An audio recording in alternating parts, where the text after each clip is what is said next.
Hello and welcome to Mark, Leslie, and Friends. We are doing a whiskey tasting. I thought I was doing a beer tasting the other night, and these two fine gentlemen, who are going to introduce themselves in just a second, asked about whiskey and if we were going to be doing any sort of tastings there. So my name is Mark Leslie. I'm with spiritsuntapped.com. Basically, which is going to be a forthcoming book about haunted bars and breweries, but also the spirit of normally beer culture. But I'm a craft beer kind of guy, but I've been getting more into whiskey lately. I have friends who are big bourbon drinkers. I've always enjoyed Scotch, and I'm getting more into rye whiskeys as well. So I'm a beginner, and I'm going to learn from these two amazing experts. So why don't we start? I'm in Waterloo, Ontario, and Serum, who's to my to stage left, my right, whatever, however you want to say that, is where are you from? Tell us a bit about yourself. Hi, sir. I'm in Montreal.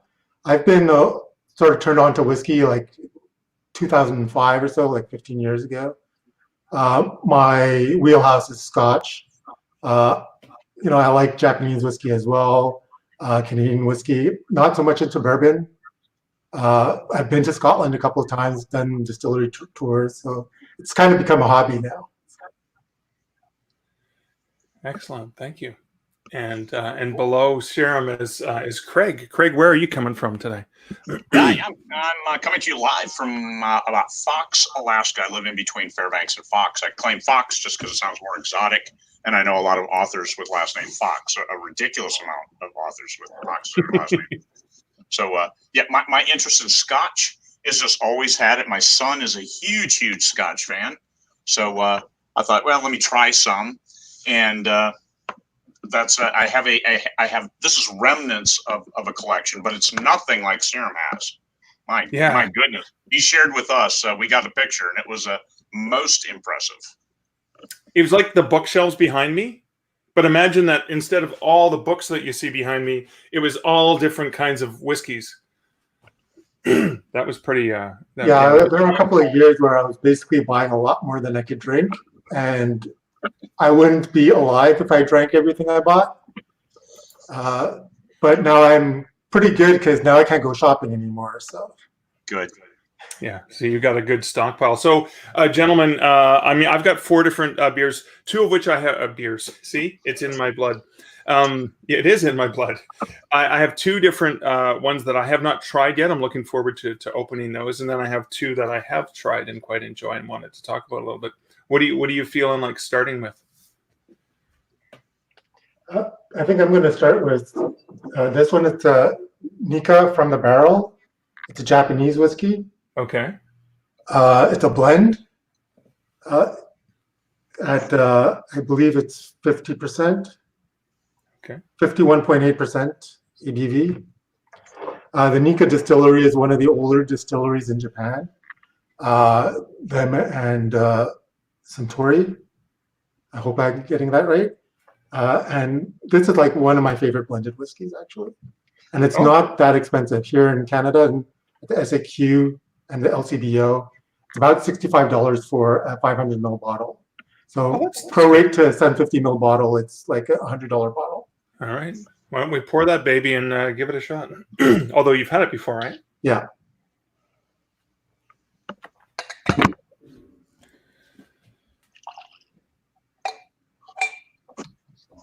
The sound of it hitting the bottom of the glass. Oh. And not ice cubes. No, no ice cubes. So yeah, it's pretty light color. See that? Tell us about the glass. Or I need to learn about the glass then. These are Glencairn glasses. This is kind of the traditional Scottish drinking glass. So these are made in Scotland. I have a bunch of these that are also like souvenir glasses from different distilleries as well. But this one's unmarked. Cool. Awesome.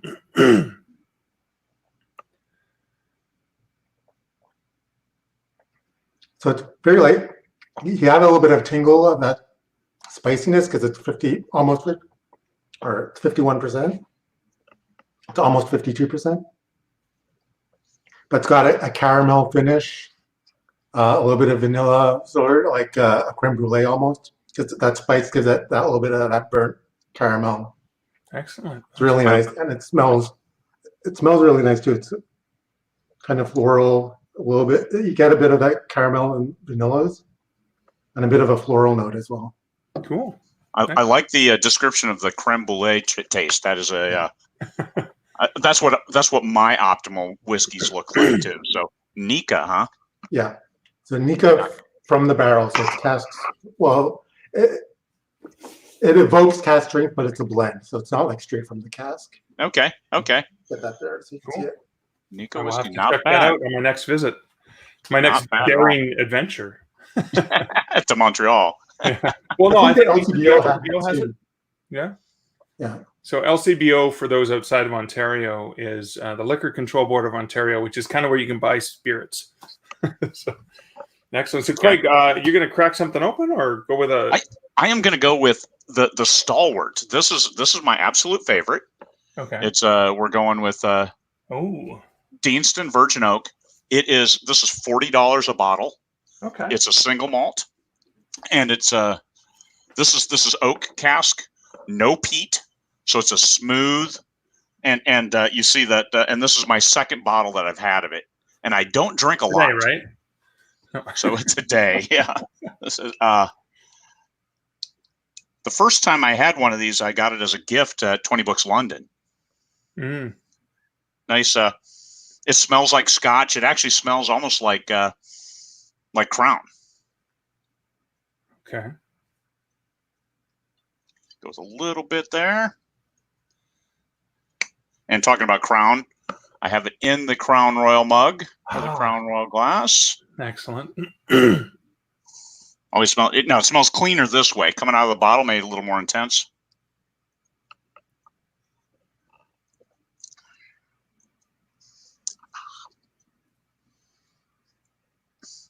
Drink it when it's fresh. This must have sat there for a while. Oh, it's got really? It's got a little bit of the alcohol bite. It's not like when I first opened it.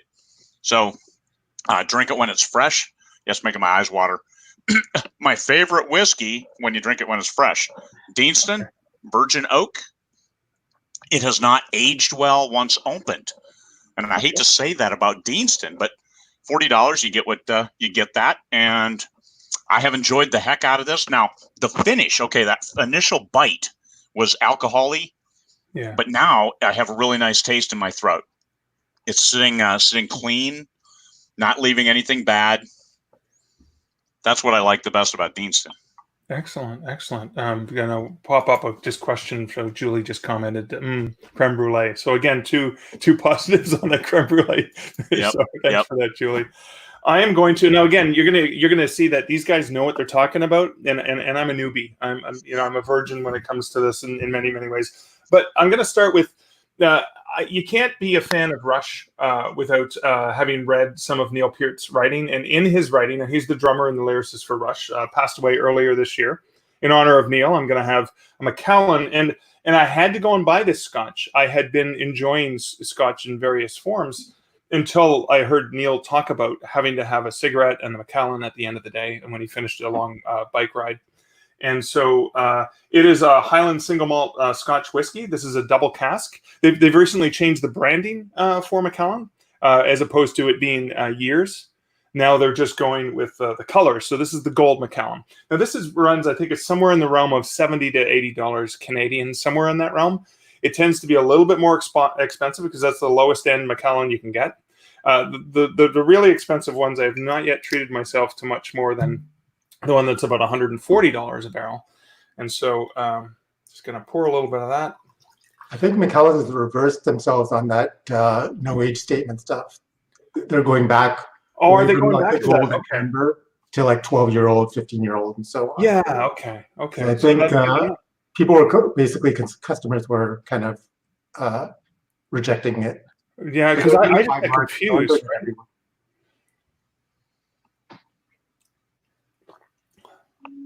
So, I mean, this has been open for a while because I try to make them last as long as I can because I want to savor them. I usually save it for special occasions, hitting bestseller lists, or any of those little things that are, I finally finished this one project. Now, this is just, in my mind, this is just a smooth, not standard because I think it's an exquisite Scotch, but it's an easy drinking Scotch, and I use it to celebrate. And so in my mind, it does taste actually a little bit more muted. I don't know if it's because it's been open for a while, but it doesn't have a kick or a bite to it. And I think it could be, if you're not into scotches, this could be a decent. Well, it's a bit more expensive, but it could be a decent smooth one to give a shot to. So I'm just gonna try and polish this off and see what you guys are gonna jump into next.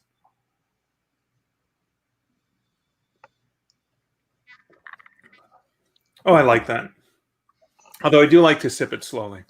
McCann, can you show us the label of that again? The Macallan? Yeah. Yeah. This would probably be the gold. Sorry, the light is probably blocking Okay. it. The Macallan Gold Macallan. This is Edition. the gold, but this would probably would this be the equivalent of the 12-year, or is it more of a blend? It's probably the 12-year, more or less. Okay. It might have some younger scotch in the mix. That's why they don't do the age statement anymore. Okay. Dave says I can taste it. Good. I'm glad. Thanks, Dave. Fellow writer, Dave. As long as you're not driving. Yeah, that's right. Now, question for you guys who know about this. Julie asks, how long can you usually have a bottle open? In my experience, years. It doesn't really go off that much. Okay. It might mellow a little bit after it's open because you have a little more air in the bottle. That's why some people, if they really want to stretch the bottle, once it's down like halfway, they might transfer it to a smaller bottle just so that there's less air in there. So less oxygen is going to preserve the flavor. It's really more about like not letting it evaporate out. Oh, that makes sense. Yeah. Or some people will just like seal the lid of the bottle, so put like a shrink wrap or like cellophane or something on it, just so no air gets in or out. That's good info there. That's good info. Thank you. Yeah, awesome. this has been like this for quite a while. Just a little bit in the bottom. That's a lot of air messing with it, and it's got a cork, of course. It's too bad Montreal's so far away from Alaska. Otherwise, you'd have a friend there helping you with that one. We'd finish it off. Yeah. Just going to pop up a comment from Chris. Chris said, from my hometown, I thought you were a beer connoisseur. I am, Chris. I adore beer, and I'm learning more about whiskey from these wonderful, intelligent, and knowledgeable gentlemen. You have this one as well, don't you, that you have not opened? Is that true? That's right. Okay. Do you want to talk about it? Because you probably know way more about it than I do. I know that it says IPA on it, so I thought, ooh, it's a beer. So this is part of Glenfiddich's experimental series. So they've done, I think it's up to 4 now, the experimental. Okay. So this one, I believe they started out with the regular Glenfiddich 12-year-old. Okay. Then they finish it in an IPA cask for the final part of the aging before they bottle it. Okay. And is this then done in, obviously it has to be done in the Highlands or somewhere in Scotland? Glenfiddich is in the Speyside region. Okay. So do we know what beer or what brewery it would have been from? I don't think they ever said publicly. Okay. This is exciting. I get to peel it open. I know Craig's going to go. There you go. Oh, look at that. that. If you want, there's some tasting notes on the back. You can check it out. Oh, do you want to read them? Because you're younger than me, so my eyes... Not by much.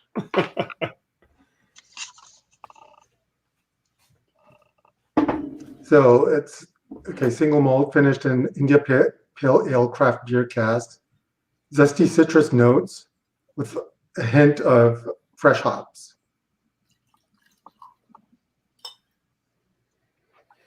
I'm not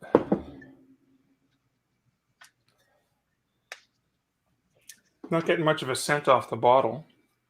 It's probably a good sign. How much air was in the above the whiskey when you opened it? Very little. Okay. That I can see. Yeah. Yeah. Basically, if it's unopened, your shelf life is almost indefinite. It's going to be. Oh, that's good. That is good. Now I felt it's funny when I brought it up that it went under my glasses and it got into my eyes and it stung a little bit, but I couldn't. It wasn't a strong scent. Oh, that sound.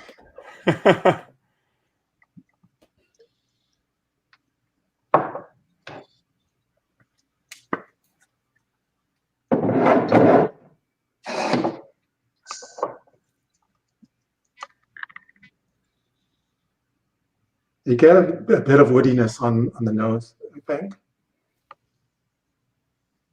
Okay, that's a woodiness that I'm smelling then. See, I'm learning.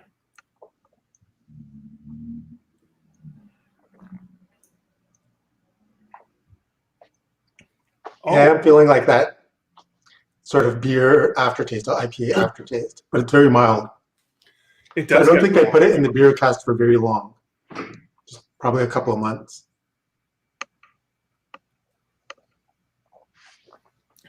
It's definitely got a different, and it doesn't. I mean, it doesn't have the hoppiness that from an IPA, the bitterness, but it does something textured. I don't even know how to Yeah, describe. it has a texture that is a little bit different. It's a little bit silky up front, and then you start feeling that, like it's a bit of an IPA note in the back of the throat. Okay, cool.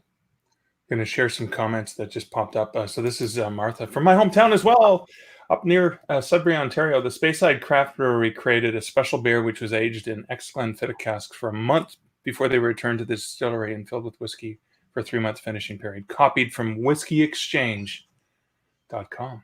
Very exciting. And then Miranda, also from the Sudbury region, said Johnny Walker Blue was a graduation treat. Set the bar high. Somebody bought me a bottle of Johnny Walker Blue, and yeah, it came in it looked like a casket. I thought I'm not even going to be buried in something as nice as this. So, all So right. part of the series that Glenfiddich has done, they also have an ice wine cask, which is a 21-year-old Glenfiddich that was finished in former ice wine casks. Did the ice wine casks here in the Niagara region, or I'm not sure where they got them from. They haven't said, but probably because that's the biggest ice wine producer. yeah, and it is like a collaborative Scottish Canadian thing. Very And cool. almost all Scotch is at some point, or for most of the aging, is done in ex-bourbon casks. Because, well, I think bourbon, they can't reuse the cask. It has to be like virgin wood.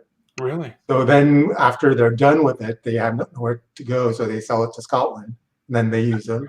And it gets less of that punch that bourbon sometimes has from the cask. So it's a little more smooth, which is more like the Scottish character. Excellent. Craig, what are you going to dig into next? Are you going to crack something? I'm going to crack an Oban 18, Okay. and I got this because it was in the price range. I was looking for a Japanese whiskey, and it was in the price range I was looking for. And lo and behold, after I bought it, I realized, hey, it's Scottish. So yeah, that came as a complete surprise. Oban. I lived in Japan for 4 years, so I expected it. Whoa. Not a virgin bottle. Oh, who got into that? Someone snuck into your house. Getting busted. God, doggies. Yeah. So It's been that long since you've been in it that you forgot. yeah. I thought, very smooth, very soft. It didn't have the bite of the Deanston. Okay, yeah, just making sure. Got him plastered already. Yeah. But the Oban, I've had Oban 14, and I went with the Oban 18 to see if the difference, and there absolutely is a difference when you go with an older whiskey, an older Scotch. Mm-hmm. It's very, very light colored. You see, I'm always a fan. I like looking at them and seeing that they're light colored. Okay. But beer, I like dark beers. You shouldn't be able to see sunlight through a proper beer, unlike an IPA. Well, some of the hazy ones. Another Crown Royal glass. There you go.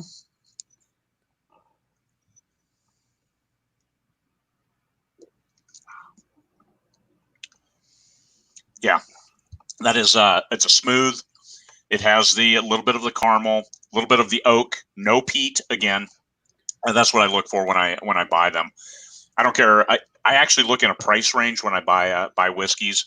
And that's why I was surprised with Deanston. I would have never tried a $40 whiskey because I don't drink that much. So it's not like I'm spending thousands of dollars every month on whiskey. Right. And I would have never tried a $40 bottle of whiskey if somebody hadn't given it to me. And when I opened it and tried it, I thought it was great. Just letting it sit, you let it age, and it didn't age well. Whereas the Oban, I think this has been open longer than that. and it has aged perfectly fine. The taste is the same. It's what I remember. It's smooth, and I like it. I like it. Excellent. Cool. It's funny. I have to pop this comment up from Glenn, who said that used to happen to me all the time when my kids lived at home. You'd open the bottle and a lot of it would be gone. The vodka tasted like water. Yeah, I was wondering about that. All right. You And have to start actually, marking your bottles with a Sharpie. sorry? You have to start marking your bottles with a Sharpie. Yeah, exactly. Yeah. I have to say, my son is a huge fan. He has drunk a lot more Scotch whiskey than I have. He's 35 now, so it's okay. Adult, And he has come to visit since this bottle appeared at my house. So maybe after Dad went to sleep, he just thought, I'm just gonna have a. So that may have happened. I'll blame my son and not me. So, for you gentlemen who know so much about it, Miranda asks, can you explain the peats in whiskey? And it's not like Peter Parker, not that kind of peat, it's PEATS. Yeah. So peat is a material that's basically like, if you think what like sedimentary rock is, but with plants. So it's like plants that have been mushed down and formed into a harder substance. And in parts of the world where it's plentiful, it was commonly used as a fuel to burn for the fireplace. And so a peated whiskey in Scotland is, or anywhere, is when they have the grains that they're malting, because they're trying to get it to just before it germinates when there's a maximum amount of sugar in it. And then they want it to stop germinating before they start the distillation process. And to do that, they heat it up. And when you're heating it with peat, it takes on the character of the smoke from the fuel you're burning. So that's a peated whiskey. Basically, they use peat as the fuel to warm the malt, warm the grain, and it takes on some of that character. So other places where they're not peating it, they're using normal heat sources like natural gas or something like that. Excellent. Yeah, but the smoke, it adds like a smoke to it. Yeah. Yes. Excellent. Saram is clearly the expert at this. So it actually adds different notes to it. So there's peat, and I would say peat and smoke are actually slightly two different notes. And depending on what kind of peat that they're using, what kind of grain, how it interacts, you could get different variations on that. Okay. So you can have a peat whiskey which has this iodine-y sometimes note to it, but you could also have it where it's very vegetal, like wet leaves in the fall or type of note. Okay. And so you could get, or you get the campfire note. So all of these things are in the range. Okay. Is that why I feel so cozy when I have a nice scotch, that I'm getting a campfire feel? Something like an Ardbeg or a Lagavulin has a lot of that. The Ardbeg, especially, to me, that's like a campfire. You just put it out and you're getting that like wet smoke. Yeah, awesome. Without the after effects of all the smoke in your lungs. Yeah. Cool. So while you're grabbing the next one, you're gonna share with us. Pop up this comment from Terry. So Terry, last name Odell, and because I'm a huge beer fan, Odell, it's an amazing craft brewer. I know Terry. She is a writer, and so I know that she is not related to the Odell family. But she said that they had a great trip to Scotland and Ireland, and of course, many whiskeys were tasted, because she's going to spell them both ways just to make sure she's covered her bases. What are you going to dig into next? So I have a Balvenie triple cask 16-year-old. Oh. So this one, they call it the triple cask because they put it in 3 different kinds of barrels during the aging process. So they start off with an ex-bourbon barrel that they imported from America, and then they spend some time in a former sherry barrel. And I think, I'm just trying to remember what the third one is for the triple.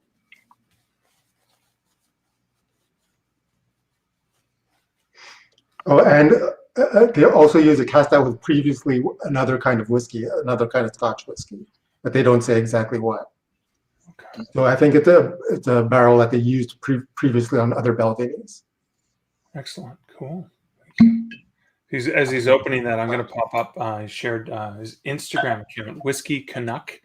So if you're looking for information and inspiration about great whiskeys to try, you're going to have to follow him on Instagram over there.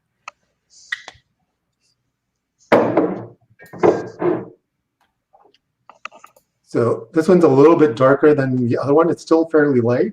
So that comes from the sherry cask stage.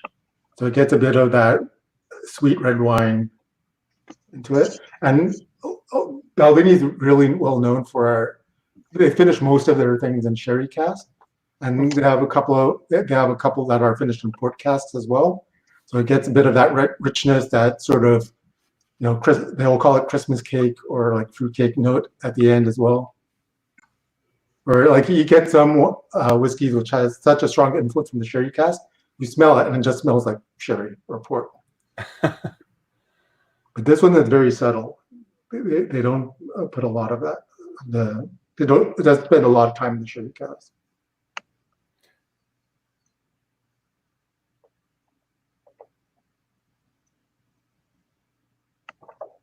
So very silky, very smooth. No sharp edges to it at all, no burn. So it's got a vanilla note to it, like a dried fruit note to it, like sort of like apricot maybe, but very subtle. And a bit of that like fruit cake, those types of fruit flavors at the end. Excellent. Cool. Thank you for that. Nice. And Balvenie, you have the same. I have a 12-year, a double cask. It's the 12 years in the oak cask, and it finishes 7 years in the sherry cask. Ooh. So it goes for the very smooth finish, and it says right here that nutty sweetness and cinnamon spiciness, and the sherry cask gives it the fruity honey, and then deepens the other flavors. And this one I checked before. It is virgin. It is unopened. Your son hasn't been to the house since. No. This is a new bottle, and I was the Oban 18 was about $180, I think.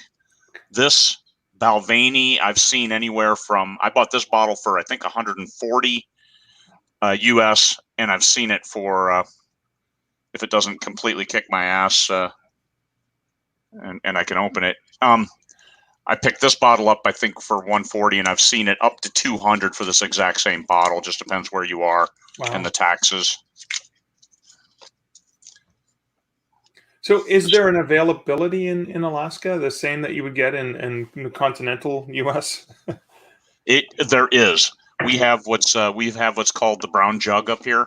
It's an alcohol store chain, and actually we know the guy who does all the ordering for the Brown Jugs. And the sky's the limit. I have a United States Marine Corps, 220 years. I don't know if you can see it with the backdrop.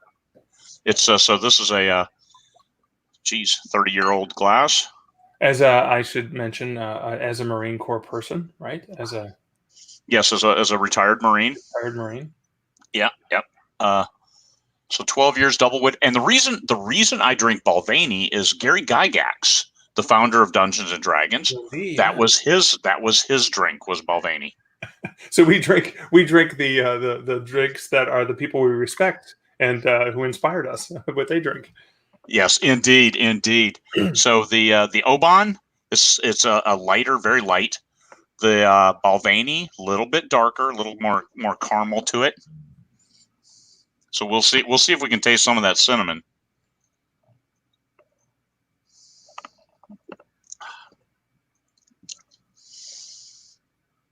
Smooth, a little more bite than I would have thought.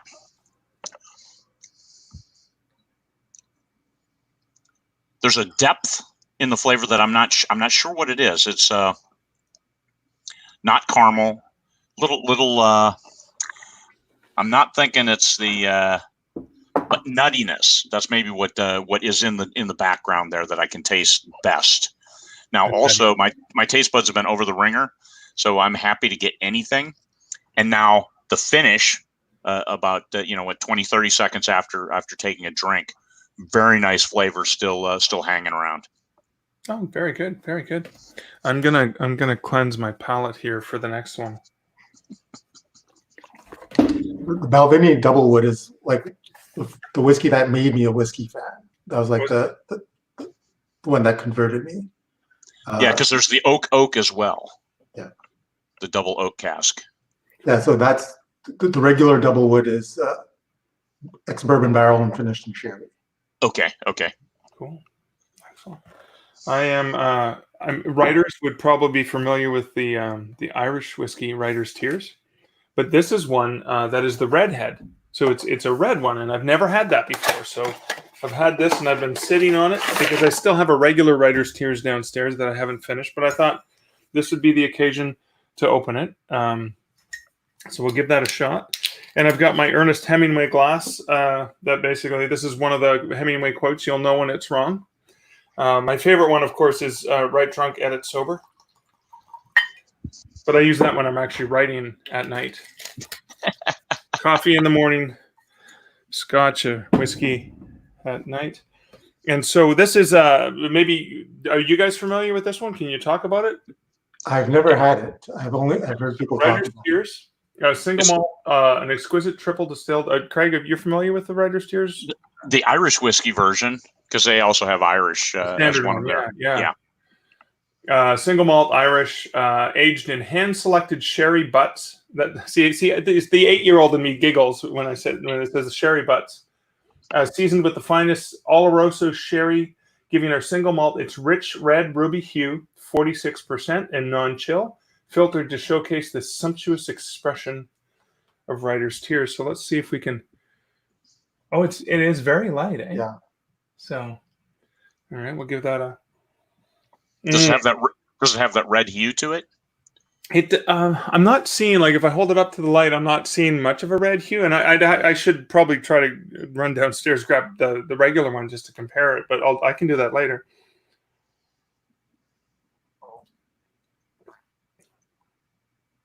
It's similar. It's similar to the Writer's Tears, but it seems to have, so as a beer guy, a red beer will have more maltiness to it. And and in my mind, maybe it's because I'm influenced by beer, but it feels like it has a maltier. Is that a thing with whiskey? Yeah, definitely. Maltier that just kind of, it's a malt product. It makes it a little darker tasting. And again, I don't know if that's a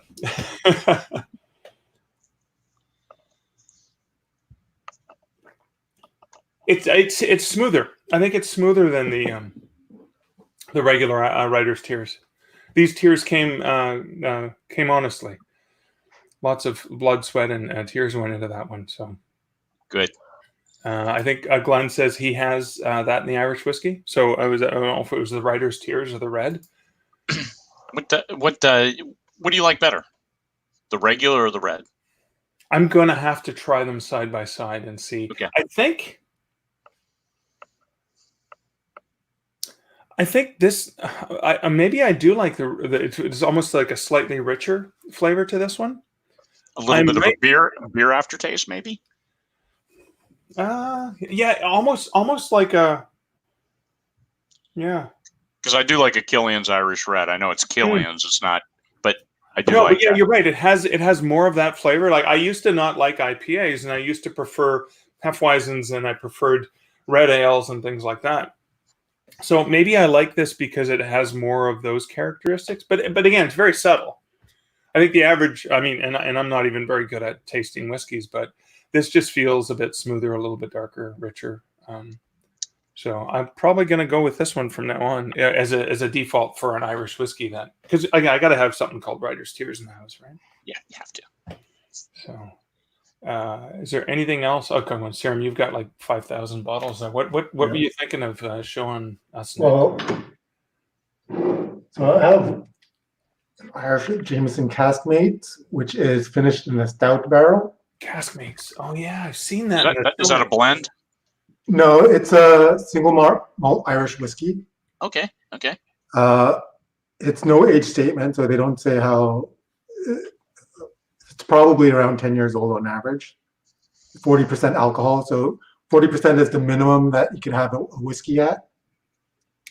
So the other one I was thinking of was the Bowmore, which is an Isle of Scotch. Look at the color. Much So, darker.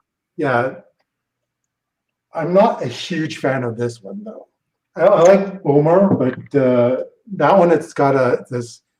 It's like it's been in the barrel a bit too long, or was a bit too burnt. Right. So I'm going to try this one. How would you describe a too burnt taste? Well, it's got sort of like that ashiness. Like if you smoked a cigar or something like that, you get a little bit of ash in the mouth. So that has it. Like sometimes that works in the whiskey, but I think in this one it's not really working that well because it's also it's got a sherry finish as well, and I don't think those match up that great. Cool.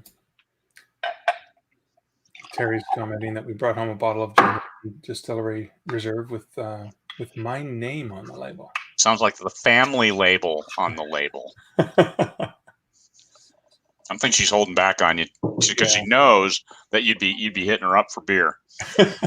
So it's light, but it's a little bit darker than the Jameson's normally is. Jameson is usually very, very light.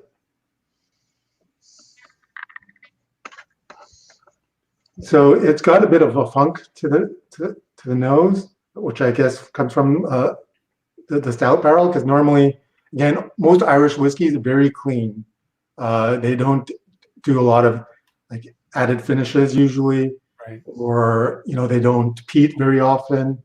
And they triple distill, which means they don't have a lot of those off notes in the distillation. So it's a little bit of a departure for them, these caskmates. But it's only 40%. Right. So it just makes it. Yeah. Well, I mean, they make it at a certain percentage and then they water it down to what they can maximize their profits for. Because it's like any good company, right? Jameson, what are you doing? So it is very gentle on the palate. You don't get like any obvious stout note. It just adds a bit of richness to it, and it just tastes like darker. It's got a little more weight to it than a regular Jameson does. And I find like the basic Jameson's has a little bit of a harshness to it, which this does not have.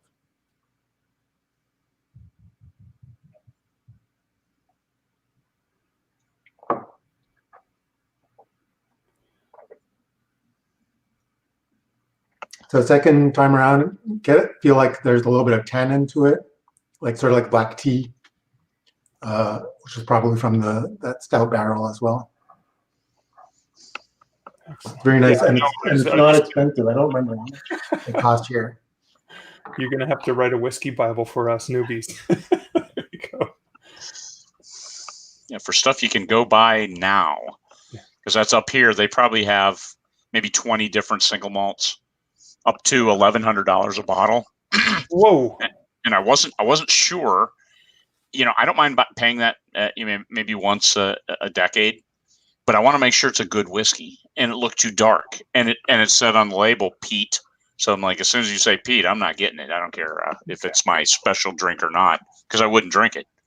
And but these ones here, I really like the $200 range, and I might buy 2, maybe 3 bottles a year total in that range. But that's where I look for the range of the high quality whiskeys. Usually you're getting a 15, 18 year, maybe even a 21 year. The Glenfiddich, Glenfiddich has a 21. Yeah. Right. That's a little higher than that. Isn't that like 250 or something? 250 probably US. Around 250 here. Or no, here it's probably around 300 Canadian dollars. Yeah. Okay. Where we are, but then it's going to vary across the country as well. That's true. I've only ever gone with an 18 there because the 18 was closer to 200, wasn't it? Yeah.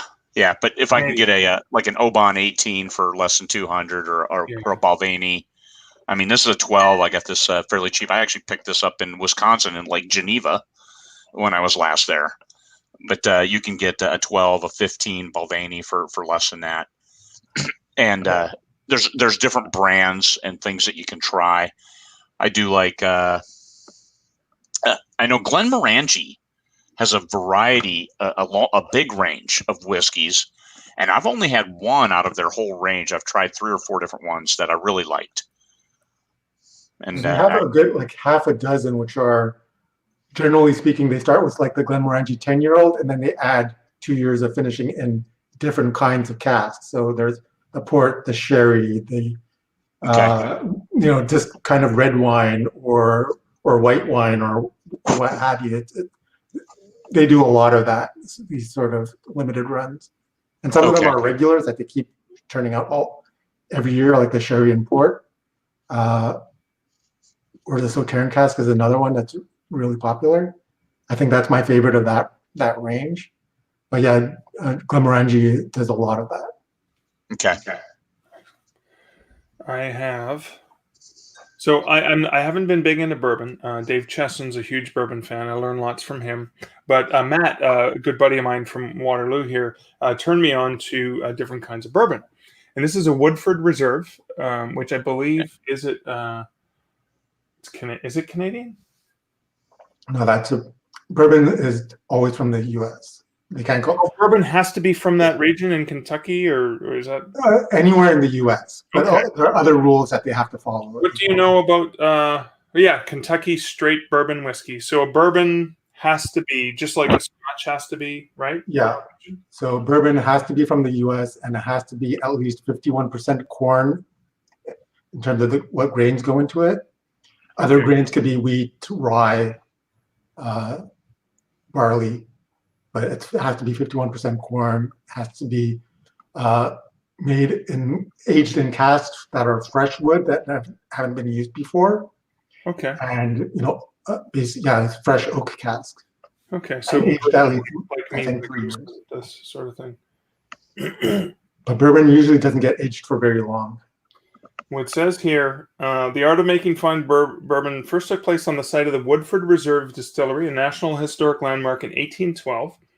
The perfectly balanced taste of our Kentucky straight bourbon whiskey is comprised of more than 200 detectable flavor notes, of which I might guess one.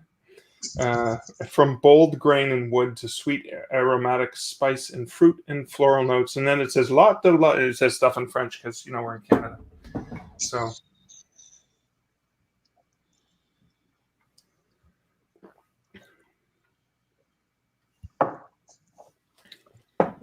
This has is it right to say a tanginess? It feels like a little, or am I completely off base with the scent is very much, not to say like paint thinner, but because I'm not trying to insult the scent, but it's really powerful. The scent is this of all of them. What's the ABV on that? It's what? What's the alcohol percentage on that? It's 45.2%. So, it's a real powerful scent, a lot more powerful than the other one. But is it like drinking paint thinner? No. It hits your nostrils, but then it's got a really slow afterburn that's mild and smooth, and I know why I like it. I like it because it's a nice sipping drink. It doesn't do so what's the difference? Obviously it's just the way that the area and the virgin casks and the grains the proportion of the grains that they have to put into it. So bourbon has to be 51% corn or more, and then they'll have other grains in there as well, rye being very common. Wheat and barley are the big ones. Cool. Awesome. Thank you. Ira says that their double oaked from Woodford Reserve is an absolute favorite, going through 2 to 3 bottles of it every year. So does Craig's son when he comes over, apparently. No. Yeah. Any scotch that's in the house is open season. And Ira says it's the same taste essentially as their normal bourbon, but that is very smooth. It is very smooth. So I'll give you that. So if it's smoother than that, well, that is exciting. So, gentlemen, any other last tastings to do, or we're getting close to 45 minutes? Do we adjourn this wonderful? And thank you for teaching. Oh, sure. An excuse. I haven't had any whiskey in quite a while. But Sarum, you are the master. Your knowledge of whiskey is appreciated. We'll say, I don't want to say, just thank you for adding your wisdom to what we're doing here, because I'm drinking it. I like it or I don't like it. I mean, it's a binary system that I've got going on. I mean, it takes a while, and I learned from people who know a lot more about it than I do. So I have to thank them. But yeah, you have to, for a while, it's the same thing for me for anything, because I don't feel I have a very sensitive palate. But, at first you're just getting over, oh, this is 40% alcohol. I'm not used to that, or more. And then it takes a while for that to get used to that, and then you could actually taste other things there. And I think there's a matter of suggestion. Somebody tells you, oh, this has a creme brulee note, and then you taste it. Okay. So you're professionally taught, is what I'm hearing. Well, I'm in a club, so we do tastings, and we have some real veterans in there too. Excellent. Well, thanks for imparting that wisdom on us as well. Thank you. You gentlemen, it was a very fine evening, enjoying some whiskeys with you. Thank you for people who are watching live and commenting. I appreciate your feedback and enthusiasm. And again, it's Mark Leslie from Spirits Untapped. And if you're looking for more beerish related spirits and the spirit of beer culture in bars and breweries, that's where you can find a little bit more. Gentlemen, slancha, or what? How do you say cheers in different? Na zdrowie in Russian. Oh, there you go. My Russian always get better after booze. So anyway, you guys have a great evening. And thank you. Salut from Montreal. Salut to Montreal. And as we say at the post office, here's looking up your address.